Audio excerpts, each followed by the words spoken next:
Yes, just welcoming colleagues to our session this evening, and it's really lovely to welcome colleagues from across the four nations and also from America. So welcome to everybody who's with us this evening. And I can see that we've got many colleagues here. I can hear lots of sound in the background. So just to invite you to put yourselves on mute, that's very much appreciated. So welcome. Hello, my name's Anita Hayes. I am the clinical quality lead at Hospice UK, and Hospice UK is a national organisation supporting the 200 or so hospices across the UK, and I'm absolutely been delighted to have been invited to chair our session this evening, which, as you will know, is being supported through the RCN, through the Royal College of Nursing Library and Museum archive talks. And this evening we're going to be looking at the past and present and future of end-of-life care. And I know we're going to be having a fascinating evening. I did also just want to put that warning out there that we will be covering a very emotive subject this evening. So if at any point, there's anything which triggers or is a point of concern for you, please do feel free, if you wish to take yourself, off camera and onto mute.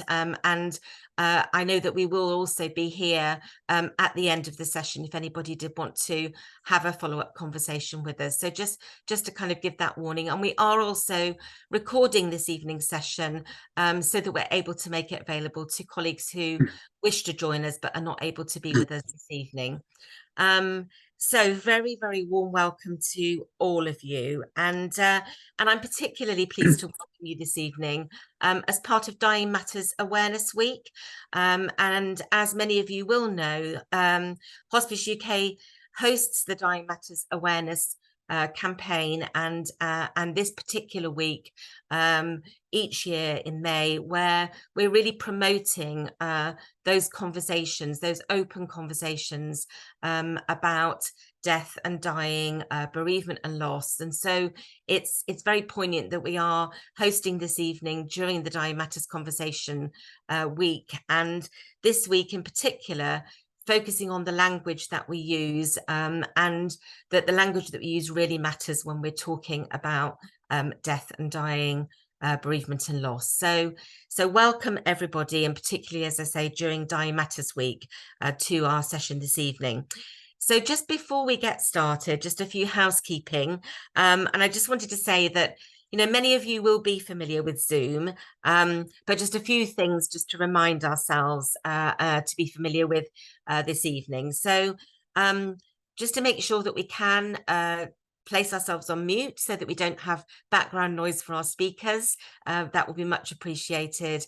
And if you do have any problems with bandwidth, then also turning off cameras can also help with that as well during this evening session. And again, when we come to the Q&A session after the presentations, then we will be able to kind of come to you to pose your questions to Lesley and to David as we're going through this evening. The chat is a public forum, but please do use the chat. If there's any questions you'd like to put into the chat throughout the evening, please do, and we will come to that later on.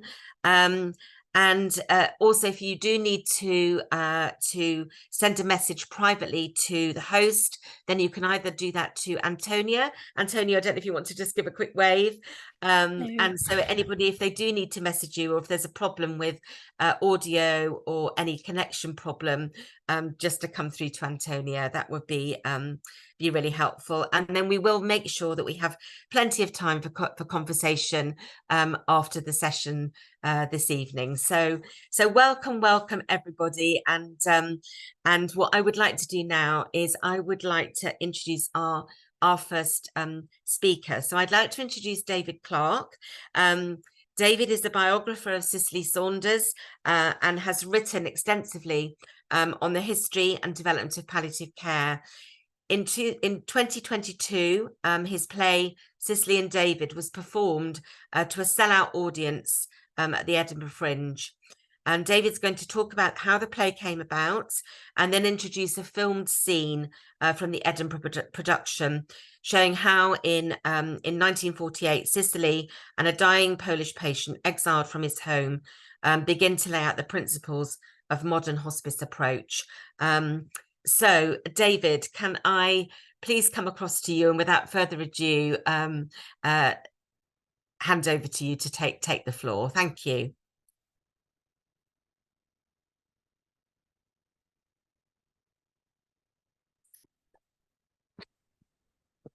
Can you hear me?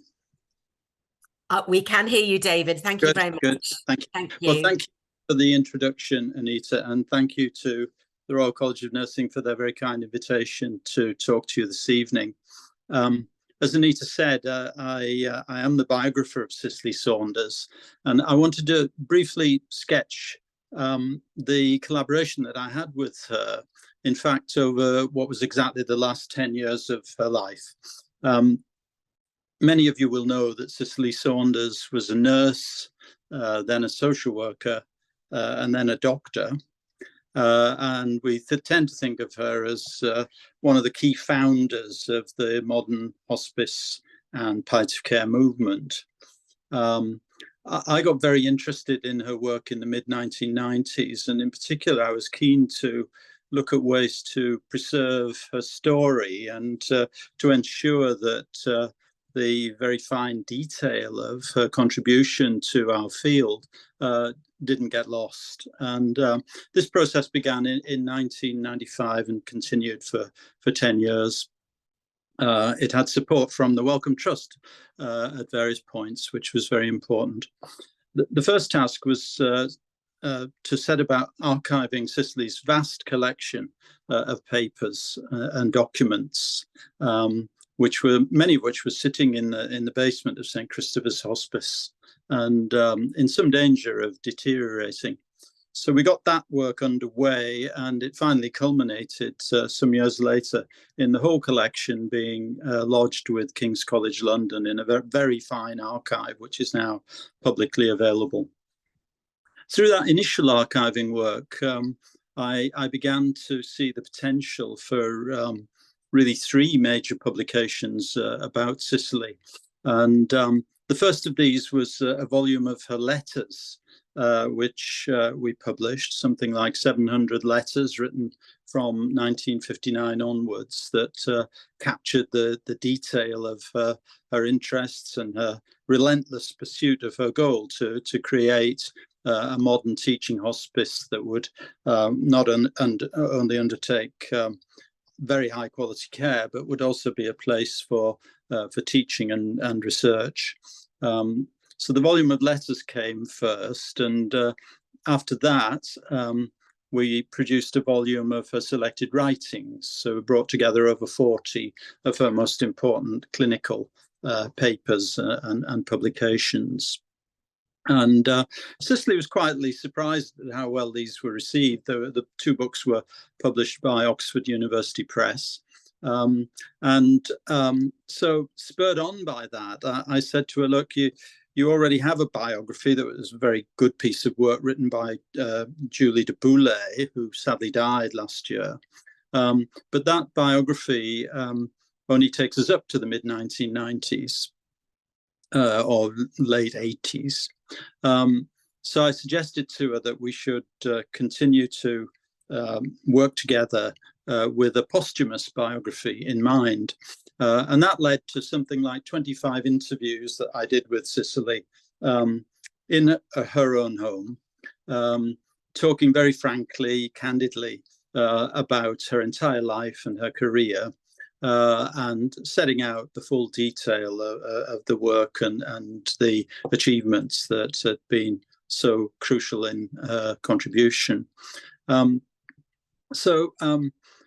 This took us up. The interviews continued almost to within a few weeks of her death in the summer of 2005. And after she died, I found it quite difficult to get on with the task of writing this book that would capture the whole of her life. And then one day I realized that we were nudging towards the year 2018, which would be the centenary of Cicely's birth. And this really was a bit of a wake-up call to me. So I set that as my goal, that the book would be published on her birthday in 2018, exactly 100 years to the day on which she was born. And we managed to do that and had a wonderful launch for the book at St. Christopher's. There was a lot of interest in the book, and I was able to speak to people well outside the specialist field at book festivals and events of various kinds over the year or so after it was published, speaking at places like the Hay Book Festival and others up and down the country. But after the initial excitement of that settled down, I began to think about ways to try and communicate Cicely's story in a different fashion. And perhaps with a less specialized audience in mind. And this is when I came up with the idea of trying to write a play about some aspect of Cicely's life. I started working on that in 2021. Most of the writing was done in that year. And my initial draft was, in fact, a 3-act play that covered the whole of her life.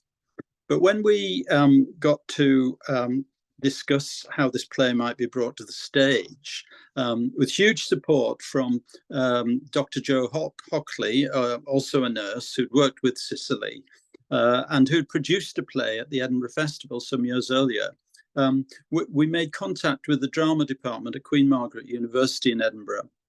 The first thing the tutor said to me was, look, a 3-act play won't fly at the Edinburgh Fringe if that's your goal. You have to be within 1 hour only. The seats are very uncomfortable at the Fringe. Audiences won't tolerate more than an hour, and you need to keep the number of people in the cast rather small. Well, this led to a fantastic collaboration with that drama department. And what we ended up with in August 22 was a 5-night run of the play, which had by now been heavily reduced to a short period in Cicely's life when she had newly qualified as a social worker, and when on her very first day at work, she encountered a dying Polish patient who was had arrived in Britain just as the World War II was beginning, and who, by the end of the war, having lived rather on the margins of society in London, was hoping to establish a new life, maybe go back to Poland or maybe stay and make a contribution to British society, but who found, he was age 40 at the time, his name was David Tajma, that he had an inoperable cancer. And it was at this moment that Cicely encountered him, and she stayed with him from the period of summer 47 through to February 48, visiting him regularly, seeing him in the outpatients department at St. Thomas's, and then visiting him when he was admitted for his final admission, not to St. Thomas's, but to the Archway Hospital in London.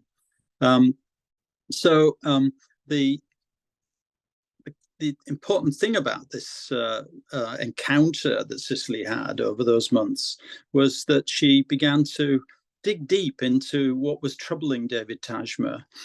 Yes, he had cancer. Yes, he had some symptoms, though in fact not many.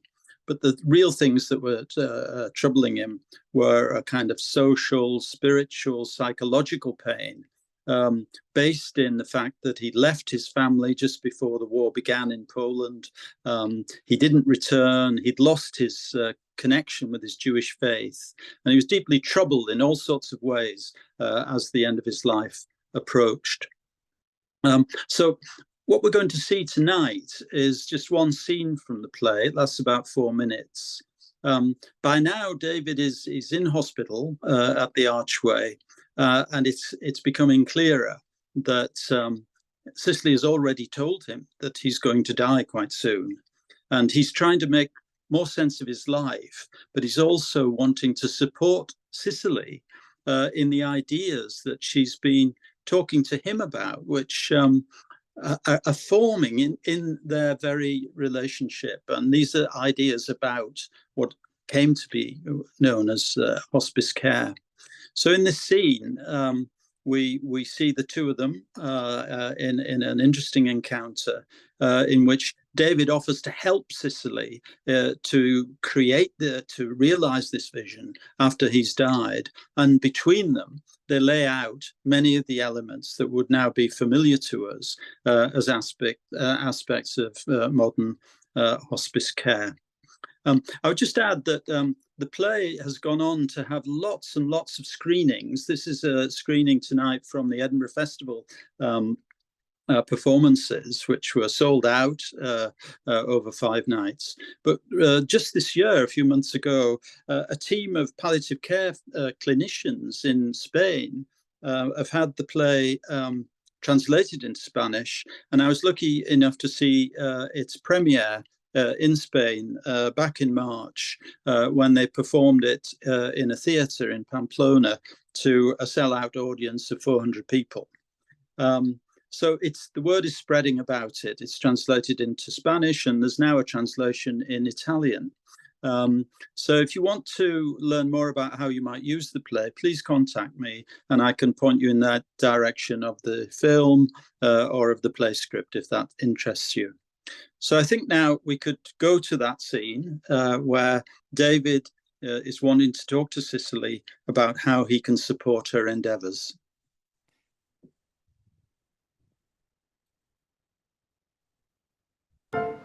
Miss Saunders! Mr. Tasma, you're looking a lot brighter today, and I've brought you these daffodils to cheer us all up. Thank you. They gave me something to help me sleep last night. I think it worked. I couldn't understand very well. Some kind of cocktail? Ah, yes, the Brompton cocktail. It's quite a mixture, but it seems to work. I could taste vodka. Yes, it has something for the pain and something to set you down with. It was invented at one of the other London hospitals, and now lots of people are using it. Well, I think I might try it again tonight. I'm sure you will. But now, there's 2 things I would like to ask you. 2 very important things. Sounds intriguing. Firstly, and please do not be offended, we Poles are very formal in our speech. Would you allow me to call you by your first name? Of course. You probably know my name is Cicely. Beautiful name. And in return, may I call you David? Yes, please. I hope you would allow me to take this honor as a sign of our friendship. Oh, I'm very honored. Well, then, Cicely, my second question is also important. Go ahead. I have a bit of money, an insurance policy, and a few possessions. I would like you to help me make a will. Oh, well, I'm sure Sister will have organised this before. I can certainly talk to her about it. I want to leave something for the workers at the restaurant and the people at Scala Street. That's very kind. But mainly, I want to leave you something. Oh, no, David. That's very thoughtful of you, but I can't possibly accept that. Cicely, please, listen. Do you remember the other day when you talked about a better place than a busy, noisy hospital ward for someone in my situation? Well, I did think there could be somewhere more peaceful than this. You said that one day you might like to create something like that. Somewhere more home-like. Yes, but with medical care. Caring environments, dedicated staff, doctors, nurses, social workers, maybe even volunteers. I believe you said all pulling together for the benefit of the patient and the family. Well, I did, but really that's just a pipe dream at the moment. I'm still learning the ropes about all this. But I feel sure that you could create a special home for people who are saying goodbye to this world. It would need a lot of work and planning. But Cicely, I know you could do it. You do? Of course. You've already been a nurse and you clearly know how to take care of people. You have brothers who can help you set up the home. I'll leave you some money to help you in this new work. I'll be a window in your home.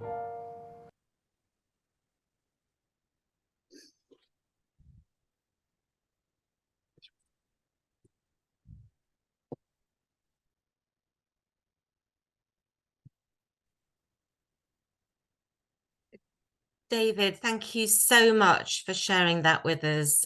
So powerful to see that short clip, and absolutely fascinating to have been able to have those conversations, those many conversations, with Dame Cicely, and that contribution that is so felt today, as you saying, in contributing to and what we see today from that short clip, absolutely about hospice care. So thank you so much. I can see that we've had comments coming forth in the chat box, and I know we're now going to hear from Lesley, and we're going to then come back and have some conversations. But David, thank you so much for sharing that with us all. Thank you.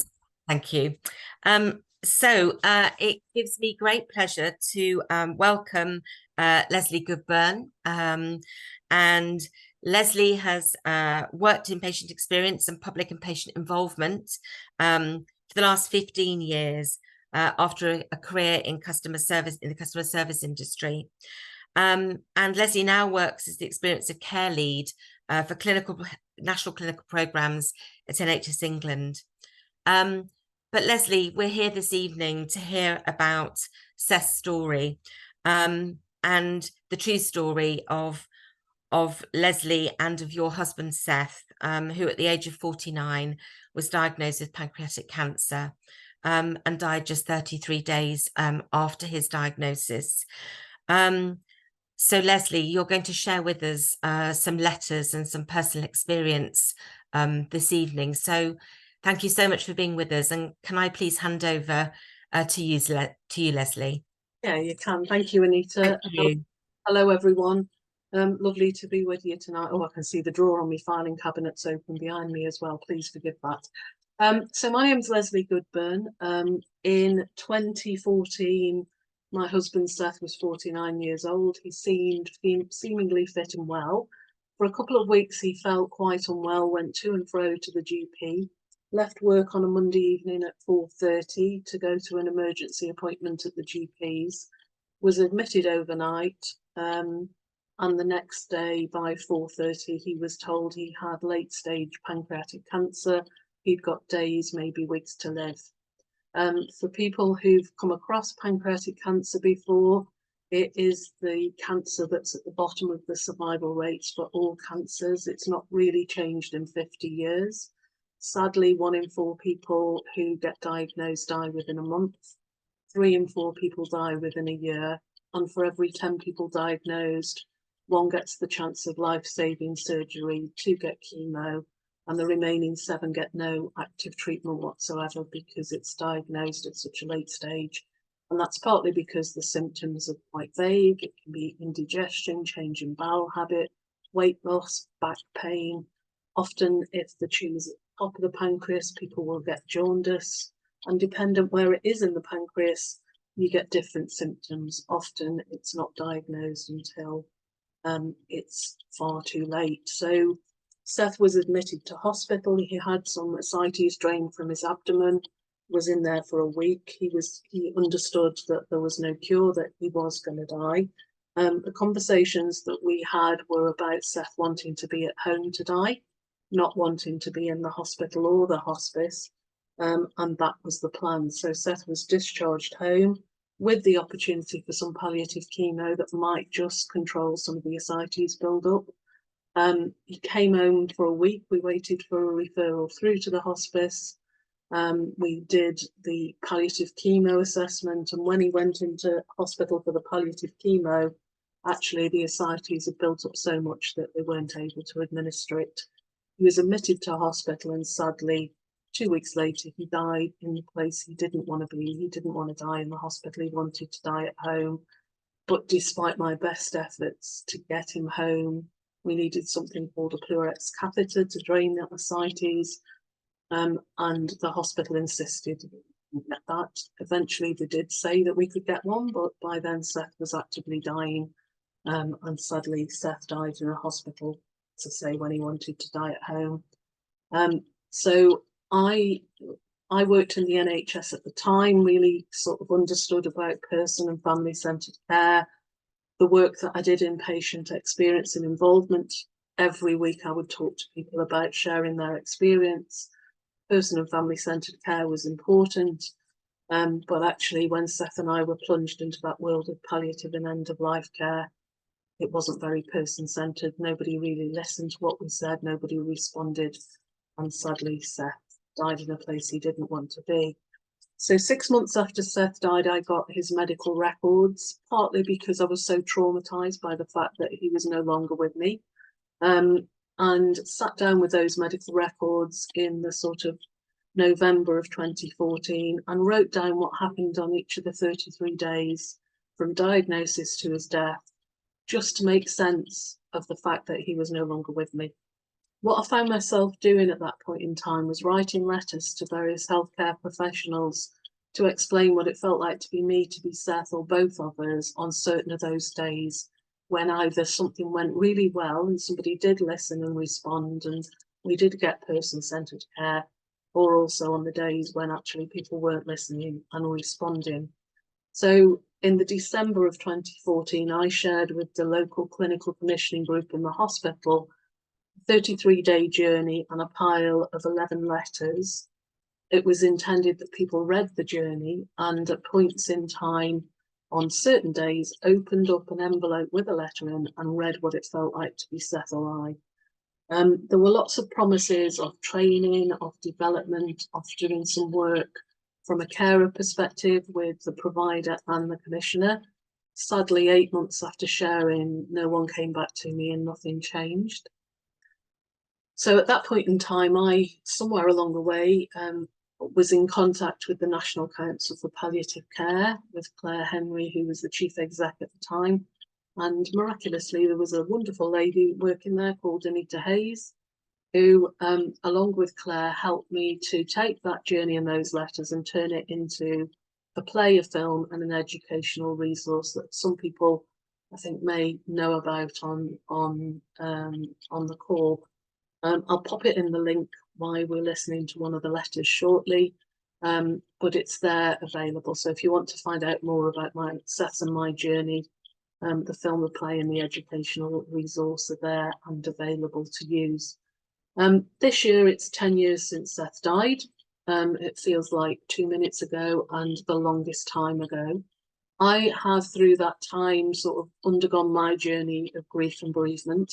And I'm still angry that Seth died in a hospital when he wanted to die at home. And despite being reasonably articulate, assertive in normal life, working in healthcare, I couldn't make that happen for him. And it's been a lot of kind of pain and anger that's driven the work that I've done. So for the last 10 years, the purpose of sharing Seth's story has always been about raising awareness of the signs and symptoms of pancreatic cancer, helping people understand the need for psychosocial support for families and patients with a late stage diagnosis with a short prognosis, and improving end-of-life care. And for me, my journey has been about grief and bereavement. So there's a kind of fourth dimension that's been added from my experience. So on the 10th anniversary of Seth's death, which is the 14th of June, the letters have not been shared with anyone really, apart from the people who worked on the play. The play and the film were based on the letters and the journey, but the detail of the letters, there's so much more in them than could ever be in the play or the film, because if everything went in, you would kind of lose the messaging. So on the 10th anniversary, given that compassionate care, person and family-centred care, and there's still much to learn about those things, I decided that I would share those letters with people so that people could use them to kind of reflect on practice, hopefully take forward some of the things that come forward from those letters and make some improvements. So I've been able to do that. There are two versions of the letters. One is a digital story version, so it's audio and then photographs and art overlaid, and then there are just audio versions. So tonight we're going to hear 3 different letters. We're going to have one that's a digital story with the visuals, and then we're going to hear 2 that are audio. A voice, an actress and actor have very kindly recorded them for me. They've recorded them because actually their friend died of pancreatic cancer. So they've supported this process because of their own grief journey. So tonight I'm going to share with you 3 of the 11 letters. First of all, we're going to hear a letter about 2 different nurses, one who gave personal family-centred care, one who stuck to the protocols. One of the other letters is about the general ward staff, what happened when Seth died, and also one about catering staff and healthcare assistants. So hopefully Antonio is able to share with us the first letter. I think it's coming. So this is the digital story version, and this is letter 7, Dear Nurse Smith and Nurse Jones. Letter 7, 12th of June, 2014. Dear Nurse Smith and Nurse Jones, today I experienced the polar opposite ends of person-centred care from both of you. One nurse cared, was compassionate and had my best interests at heart, and one nurse was so preoccupied with the rules, procedures and protocols. So much so that me, the living, breathing human being, was lost in my disease and sheer weight of the NHS systems and processes.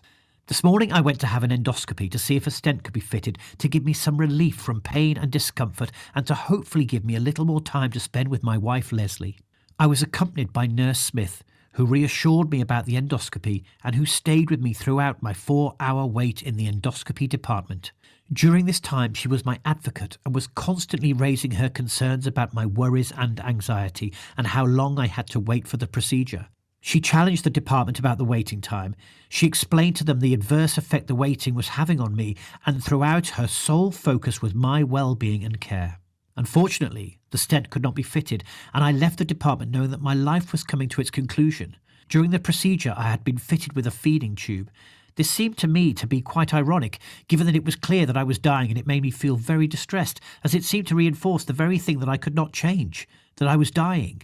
When I arrived back in my room, I found Lesley upset and worried, as she had been waiting for me with no news as to the outcome of the procedure. I explained to Lesley how Nurse Smith had been my advocate and how she had supported me and tried to challenge the adherence to protocols. Nurse Smith had spent the best part of 4 hours with me, and I was moved by her care. I was visited by the oncologist, who told me that there were no more palliative care measures that could be taken, and I should think about my options for the final days and hours of my life. It was at this point I decided to move to the local hospice, and when I had made my mind up, I wanted the feeding tube removed. I asked Nurse Jones to remove the tube, and he explained that this was not possible, as it was not in the notes, but that he would check with the oncologist. By now, I was getting really agitated, as I had a feeding tube inserted when it was obvious that I was dying, and any type of feeding was just going to prolong a process that I had now come to terms with, the process of dying. I wanted the tube out, and I wanted to approach my death feeling as normal as I possibly could, with as few medical interventions as possible. Lesley again asked for the tube to be removed and said that if it was not removed soon, she would remove it herself. During this time, I had also become really hot and had requested an electric fan to help me feel more comfortable. Nurse Jones went to look for one and within 5 minutes came back and said that there was not one available. I asked if Lesley could bring one from home and was told no, due to infection control and the need for PAT testing. I was also told that the only fans that could be used were the ones that were bladeless, so Lesley said that she would go and buy one for me and arrange for a PAT test. Nurse Jones disappeared and Nurse Smith reappeared, and within 5 minutes she had removed my feeding tube and found me a fan and made me feel as comfortable as I could possibly feel. She listened to me as a person. She responded to my needs. She cared about me, the person, and was not focused on the disease and the protocols. She showed the behaviours that nurses should have, and she truly cared about me and Lesley. She listened, responded, and always with a warm smile and innate compassion. She showed all of the qualities that had been so obviously lacking in her colleague. Nurse Jones made me feel inadequate, vulnerable and ignored. Nurse Smith made me feel valued, important and cared for. When you or one of your close family are approaching the end of your life, which nurse would you prefer to be on duty? You have the chance to think about what to say and do, how to respond and act, to think about how your actions and words might affect someone who is dying. You can also reflect on the lasting effect that your behaviours, compassion and attitude might have on someone's experience of losing the one person who means the most in the whole world to them. I will only die once, and in the time leading up to my death, my care must be patient-centred and compassionate. Someone once said that care is a freely given gift of the heart, and this is mine to you. Please reflect on my story. Think about me and this letter when you are looking after your next patient approaching the end of their life. Care is a freely given gift of the heart. It really does make all the difference. Yours faithfully, Seth, a person who is approaching the last days and hours of his life.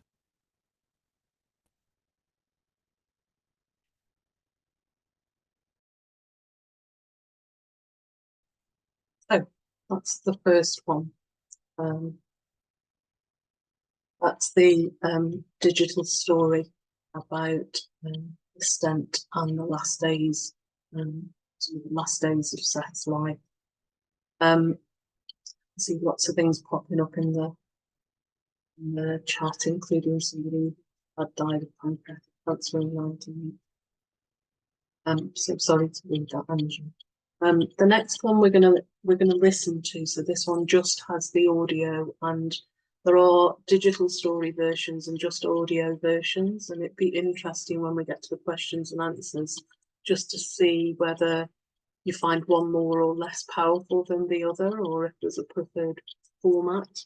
The next one is about the staff on the particular ward that Seth was on. It deals with the day he died, and hopefully, there we go. So dear staff on ward 201. Letter 8, 14th of June 2014. Dear staff on Ward 201 early shift. Last night I left my husband Seth in your care, as I had done on the previous 13 nights. I knew that time was short, but I didn't think that this would be his last night. He was approaching the end of his life. He knew it, and I knew it too. Before I left, he asked me to take all his non-essential personal belongings with me. It was a sign, and I think we both knew it. But I thought this was because he was moving to the hospice the next day. But maybe he was giving me a clear message I didn't pick up on. So I wasn't surprised that I received a call at 4:30 a.m. saying that Seth was asking for me and that he was agitated. He had promised me that if he felt like things were deteriorating, he would call me. I left home and arrived at the hospital at 4:45 a.m. and spent 15 frantic minutes trying to get into the locked ward. I banged on the door, shouted and rang the ward phone number, but all to no avail. I was so desperate to get to Seth, and I knew he was dying, and that was why he had called for me. Eventually someone came out of the doors and let me in. I entered Seth's room and found him sitting on the edge of the bed, being comforted by a healthcare assistant. As soon as I entered the room, there was an overwhelming smell of death. I sat with Seth, talking to him, loving him, comforting him and reassuring him that everything was okay. I was there with him, and together we could face what we both knew was imminent. With the help of the nurses, I settled him into bed, and I sat at his bedside, holding his hand as he drifted out of consciousness. His breathing got worse and worse, and I began to notice the death rattle. I sent a text to his twin brother, asking him to make his way from Southport, as I was petrified, nervous and as frightened as I had ever been in my entire life. The whole of my world was lying in that bed. Seth was dying before my very eyes from the cruelest and most insidious of diseases. 4 weeks earlier, life had been wonderful, normal, and we both had everything to live for, and now it seemed like there was no future for either of us. My heart was breaking. I adored this man with my whole being. He was my reason for living, and my reason for living was now slowly ebbing away from me. After a while, Seth had become restless and agitated again and tried to get out of bed. He threw a jug of water over his head. He was disturbed and upset. The nurses helped me to get him settled again, and for hours I sat and listened to him get slowly closer to his last breath. No one told me that my adorable Seth was literally dying. No one had the conversation with me about what would happen, what I might need to do, what would help. Nothing. Just nothing. At about 9 a.m, I went to find the sister to say that I thought Seth was actively dying and that she should cancel the transport to the move to the hospice, which was due at 10 a.m. She came into the room and explained to Seth that he would not be moving to the hospice and that we would all take care of him in the room. He acknowledged this, and at this point his twin brother and sister-in-law arrived. We were all very upset, frightened and apprehensive. Within 45 minutes, my adorable Seth slipped peacefully away, with us all by his side, telling him that we loved him and that it was okay to leave. Soon after Seth had died, I left the room in floods of tears, leaving him with his twin brother. I found myself in the corridor, hiding behind a laundry trolley, breaking my heart. I could not bear to be in the room, but I had nowhere to go. I ended up sitting in reception, listening to the radio with the cleaning lady who was buffing the floor. I found myself listening to Pharrell Williams singing Happy on the day that I was anything but happy, with the feeling of dread that I could never be happy again. No one offered me a drink, a quiet place to sit, privacy or support. No one had told me that Seth was close to death. In fact, it was me who went to fetch the sister to tell her I thought Seth was dying. I eventually went into Seth's room for one last time to say my final goodbye. You can imagine my horror when I found the room door open and the curtain pulled part way round, but with a wide crack in the door where Seth was on display for all to see. This was horrific, and if you had understood Seth, you would know why it was just totally unacceptable. Seth had been very clear about what should happen after his death. In life, he was quiet, private, unassuming, and in death, he had been clear that he did not want people to see him after he had died. He had asked me to make sure that people did not come to visit him at the undertaker's, and that crack in the door and its access to Seth's dead body felt like I had been party to the ultimate betrayal. His betrayal. I said my last goodbyes, pulled the curtain round and closed the door. I left the ward not understanding what to do next. I had no instructions, no idea what to do, just a sense of all-encompassing loss, feeling angry, lost and abandoned. This was the one day in my life that I would never forget. Instead of it being a spiritual, supported, loving, enriching experience at the end of my adorable Seth's life, it felt like I had been implicit in letting him down. This date will be imprinted on my mind forever. It was always destined to be. It's the day that changed my life irrevocably and forever. This was the day I lost my soulmate, lost my future, and lost my reason for living. And now I need to come to terms with the end-of-life care that was provided, and in sharing our story, I hope that I help to improve the care that other people receive. I want everyone approaching the end of their life to have choice, support, good communication, compassion, tenderness, understanding, and support for the person who is dying and their family. I want everyone to have care that is a freely given gift of love. Yours faithfully, Lesley, the recently widowed woman of a wonderful man called Seth, now deceased.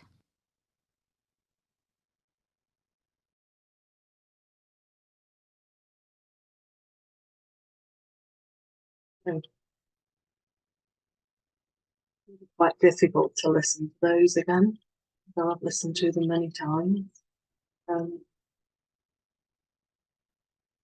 The reality for many people is that people don't listen, don't respond to what's important, or don't even ask the question. And it's 10 years since Seth died, but it feels like it's important to be able to hear those letters. It feels like it's important to hear them because when I wrote them, I was immensely angry at the disease, angry at the system for not coming back to me, angry that I worked in health. I actually left my job in the NHS and for 2 years did some work around the play and the film because I didn't feel like I could continue to work in the NHS because of what happened to Seth. I felt like I let him down. So the final letter is going to be about estates and healthcare support workers, and we'll finish. We'll get to the questions.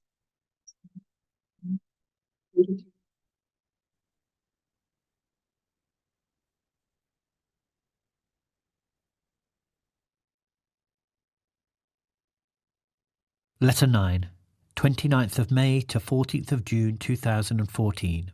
Dear healthcare support workers and catering staff, I spent the last 2 weeks of my life on your ward with pancreatic cancer, and during this time I had the best and worst of experiences. The healthcare assistants who cared for me were in the main cheerful and kind people, but sometimes things were done that just did not consider the impact that their actions would have on me physically and emotionally. It is emotionally draining to have the knowledge that you have days, maybe weeks to live. It is heartbreaking as you watch your beloved wife Lesley come along each day and care for you, knowing that she is heartbroken but being strong and pragmatic for you. It is distressing to see your family and friends visit and not knowing what to say and do as they feel uncomfortable but are trying to be brave and stoic for you. At this point in time, you want to have privacy, peace, calm and consideration. However, on a busy ward, this is not always possible, and often it is the actions of the healthcare assistants that can make such a difference to the way I feel. A couple of days ago, one lovely healthcare assistant came along to take routine observations. She was kind and considerate, but had a lady with her from the cleaning team who, throughout my observations, proceeded to gossip about the current status of her love life and relationship. This was really inappropriate, and both Lesley and I were embarrassed by the whole interaction, as this really is not something that I want to listen to. Another lady decided to come into my room and proceeded to open and refill the disposable gloves dispenser. She did not ask if it was okay. She just barged in, started opening and banging the covers, and proceeded to make a lot of noise, refill the dispenser, and leave without saying a word. I was asleep when she came into the room. I certainly wasn't when she left. This behaviour is not acceptable. In contrast, the Polish lady who came to clean my room each day always knocked on the door, asked if it was okay to clean, and went about her business in a quiet, respectful way that was not intrusive. She understood that the person in the room was important, and she based her routine around the needs of the person. One day she even went to get a damp flannel to cool me down. Her kindness made me feel very vulnerable. Throughout my stay in hospital, my ability to eat and drink has been compromised by the rapid progression of my disease and my constant vomiting. Each day someone would drop in with a menu and ask me to fill it in.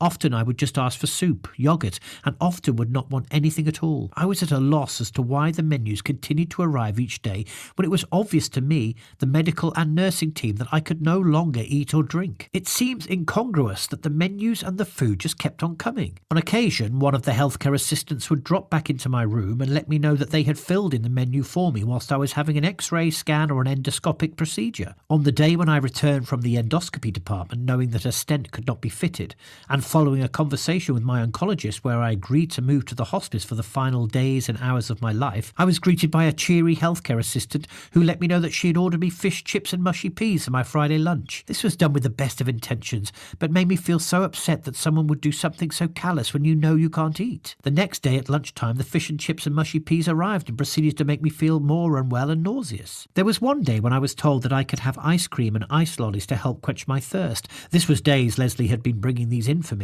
She had struggled to keep them frozen in the heat. The ice lollies helped to cool the heat within my abdomen.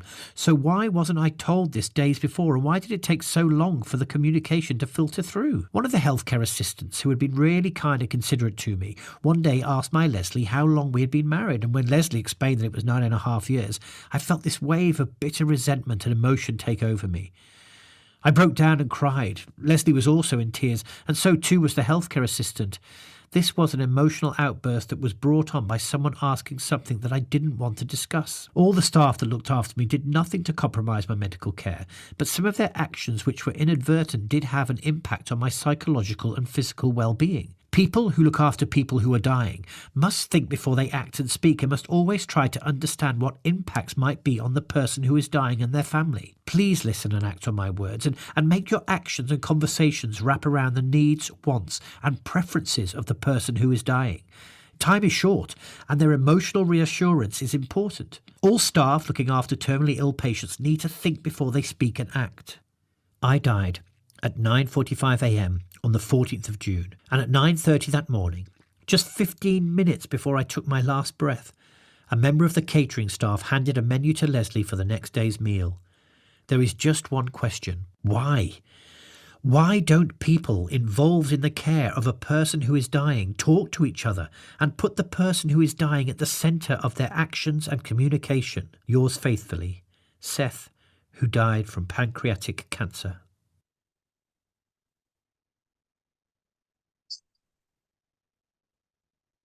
Thanks everyone for listening. Thanks for all the comments. Please do, if you can use those letters in any way, I'll drop my email address in the chat. If you want to use them for education, prompt conversations. It is 10 years since Seth died, but I think you understand from those letters there's much still to learn and to continue to respond to. Seth didn't have any physical pain when he died. He wasn't in pain. But we needed compassionate care. We needed someone to recognise that we were both in psychological pain, and that need for psychosocial support and that compassion to do things to relieve that psychological pain is what we needed. So please do get in touch if you have letters in any way. Please do take them forward, make a difference. I've spent the last 10 years working to raise awareness of pancreatic cancer, been involved in pancreatic cancer research, grief, bereavement, trying to get psychosocial support for people with a late stage diagnosis and improve end of life care, and there's still much to do. So please use them if you can.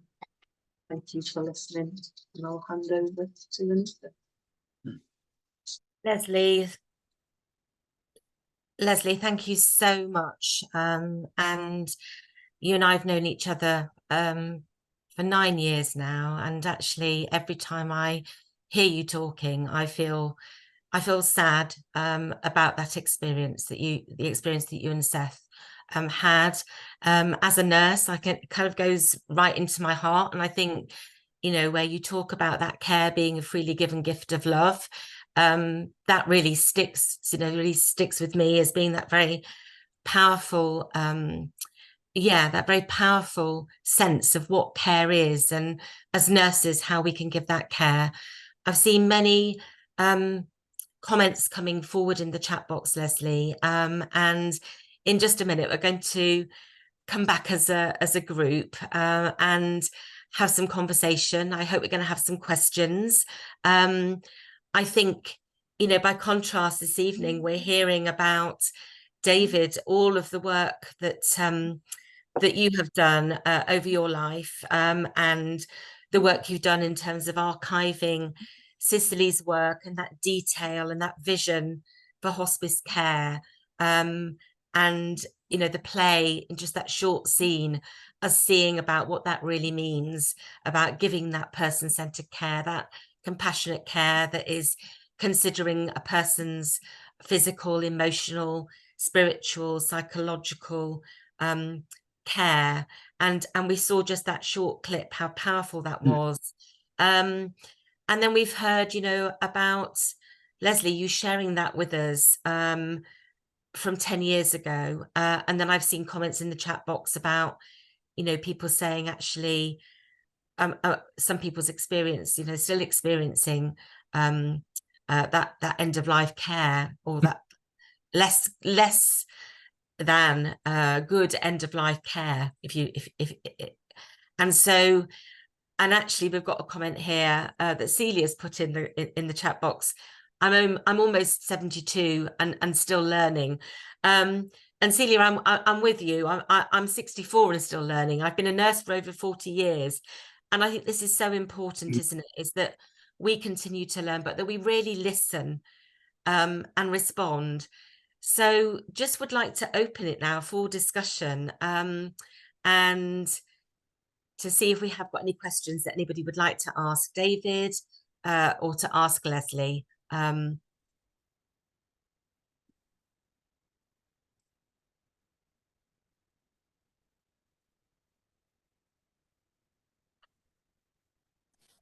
Hi, I have And a hello, hello, can you hear me? I can hear you. Yes, Am I able to ask a question? of course you are. Would you like to introduce yourself, and then please do? Okay, no problem. My name's Marguerite. I'm a third year adult nursing student. I don't know if this has been touched upon, but I was just wondering how it's going to be possible to access the letters, and also if it will be made available to universities, because as a student, I just think they're really useful to sort of understand from a like person-centered care perspective, and I feel like as a student I find it beneficial, and I know it would be beneficial to other students. So I just wondered how accessible the letters were. And also, I just wanted to say thank you so much for sharing them as well, because they're so well written and really moving, and I've learnt so much myself just from listening to them. So yeah, I just wanted to ask about accessing the letters. Thank you. That's such a great question, Marguerite, and thank you. If I've put my email address in the chat, if you want to get in touch, I can send you the link to the letters. I'm just really keen to sort of keep in touch and hear how people might use them. And I am working with, I think it's 12 universities at the moment around sort of using those letters as part of curriculum. So we've been doing some work. I've been doing some work with, when I say we, I mean me and Seth, because it feels like we still do this work together, not in a weird way. I don't set the table for two or have conversations with him, but part of this feels like it's Seth and I sharing, and both, you know, all the letters are either from me or from Seth. So don't think I'm weird. I don't have conversations with him. I know he's not here, but it does feel like we. So I've been doing some work with Liverpool University. There's some work planned with Dublin, Belfast, Queen's University, Bournemouth, Plymouth, Portsmouth, lots of universities around these. But yeah, please do just get in touch. If you can use them. I'm just really keen to see how you can use them and make sure that they are used for improvement. Thank you so much. Thank you. Thank you, Lesley. And Marguerite, that was a great question. And again, it's lovely that you're joining us as a student nurse, and you are hearing and listening to this session this evening, and for sharing that actually that's touched you, and that you know that's something that you've been able to learn from. So it's really lovely. Celia, I wonder if you might want to come off mute and contribute to the conversation, because I think you have also have the privilege of meeting Cicely, and put some comments in the chat box when David was presenting. So I wondered if I could invite you to come and join us for a few moments, because again, it was just, you know, your comment there about continuous learning, and I think that that's such an important message for all of us as nurses, is that we continually learn, we continually listen, and we learn. So I don't know if you might come off mute. Yes, hello, and hello, welcome. Thank you, Anita. I feel very honoured, and I'm off mute. Can people hear me? We can hear you, absolutely. Yes, excellent. Well, you know, this session was tailor-made for me, and I hope for everybody else listening in, but to have David and Lesley recount their experiences has been absolutely marvellous and very reaffirming. I'm a very ancient nurse, as I've indicated, but I'm still sort of doing things, mostly through this kind of medium, and telling people what to do. I'm very good at that. But I'm also continuing to learn, and I think it's one of the most important things as nurses that we can do is to care for people at the end of life.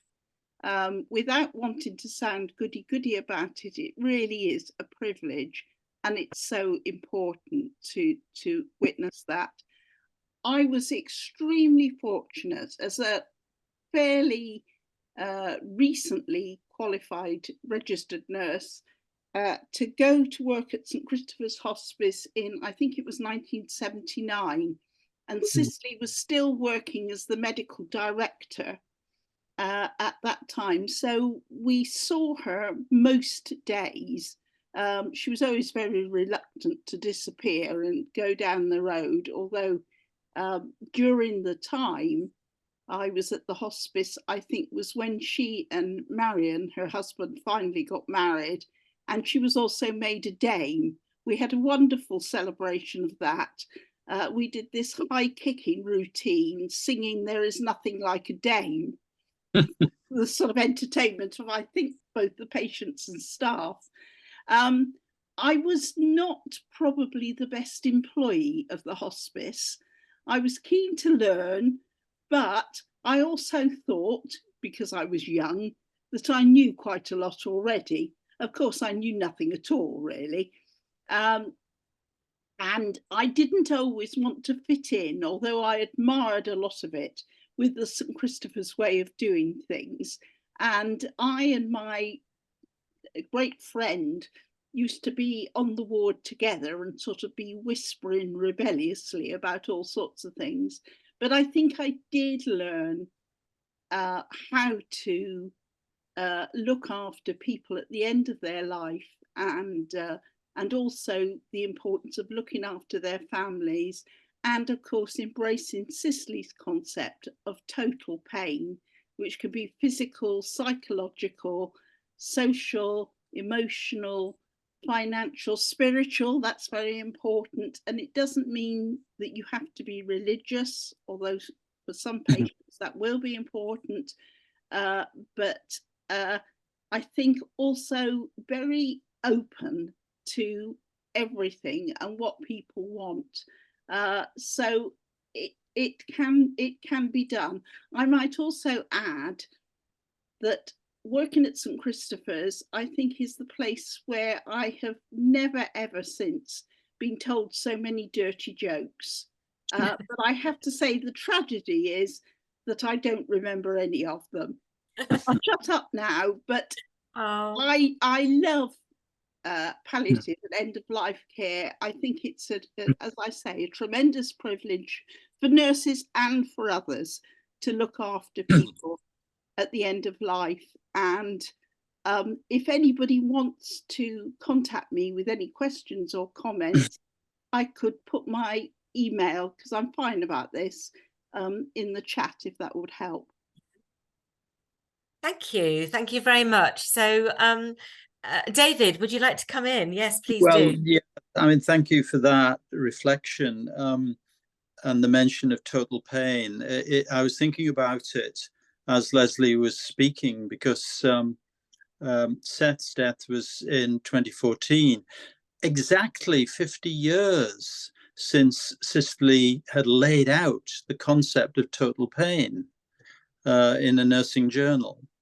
And 50 years after the whole concept was beautifully defined by her, we're still encountering those kinds of stories that have moved us all tonight so much, Lesley.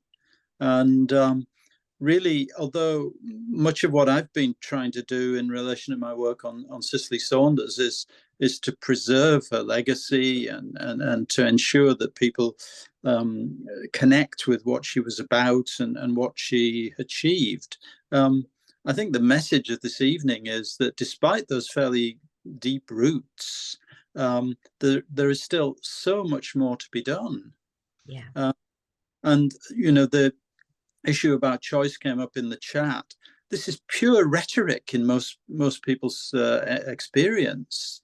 The fancy policy documents that now pepper the landscape of palliative care are full of issues about choice and individual care and individualized care.